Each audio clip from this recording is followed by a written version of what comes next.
Assalamualaikum warahmatullahi wabarakatuh. Perkenalkan, nama saya Lisda Novita, asal dari Tembilahan Indragiri Hilir. Sekarang sedang menempuh studi di Fakultas Ekonomi Ilmu Manajemen Universitas Islam Indragiri. Ekonomi makro adalah studi tentang ekonomi secara keseluruhan.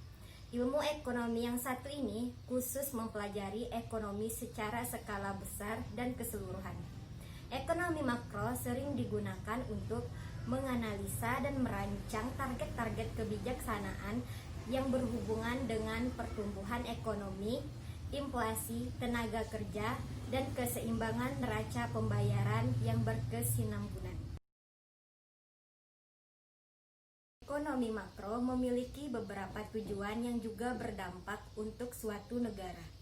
Setiap tujuan dimaksudkan untuk menyelesaikan permasalahan yang timbul dalam suatu negara. Berikut beberapa tujuannya. Yang pertama, menciptakan lapangan pekerjaan. Yang kedua, produksi dalam negeri yang tinggi. Yang ketiga, ekonomi yang stabil. Keempat, neraca pembayaran yang seimbang. Serta yang terakhir, pendapatan penduduk yang merata. Yang pertama, apa itu makroekonomi? Jawabannya A. Ilmu ekonomi yang mempelajari perekonomian sebuah negara secara komprehensif. Yang kedua, apakah tujuan mempelajari makroekonomi?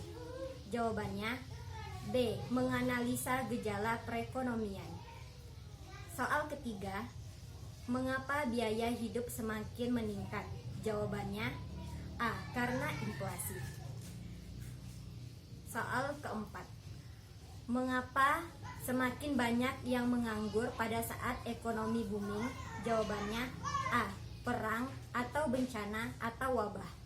Yang kelima, mampukah pemerintah menghadapi krisis dan bagaimana caranya? Jawabannya A. Perbesar anggaran.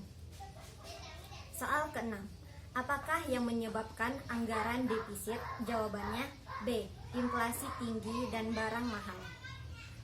Soal ketujuh, mengapa negara adidaya yang memiliki perdagangan yang tinggi namun masih defisit anggaran? Jawabannya A.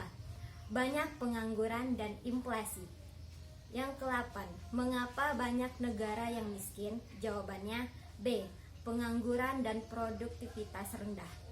Yang ke-9, kebijakan apa yang tepat untuk negara miskin? Jawabannya A. Lapangan kerja dan harga barang murah. Soal terakhir, bagaimana mengatasi inflasi? Jawabannya adalah A. Efisiensi budget, tenaga kerja produktif. Sekian video dari saya, semoga bermanfaat dan menambah wawasan buat teman-teman semua. Akhir kata, Assalamualaikum warahmatullahi wabarakatuh. Pekon hebat, Unisi berjaya dan bergemilang.